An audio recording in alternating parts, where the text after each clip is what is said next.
تبالا خذ حل حليل اي بالا قيسين شابل يعني مارتين يا ترنغا دست سيد خمال الرومي بارده خود ريجا قل لي خو خوش داويجا هرچی دیوانه اگی تمال بالم ته درونشتی به برا کس رو من خبر یکن درای ما بیجا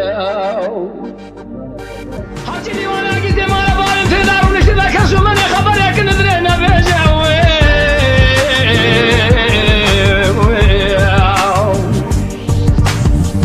تقول بسيدنا بالك اللي قول سيد خال ماله دخل بحل حل زمان باغي صالح بالخماله وشبه سيدو فيا خري ميري مير خاص كاي رباط الناس براي تمام من ثلاثة جنبردان شون خالية لدبي مرابي بيشك هاري دي دبي شابلي قالوا غير شبنجا قال يجور جمال بيدي ميرا بكشم فناني مياكو برخا قولن دا قدي ولا دي من ايه خبابي جاو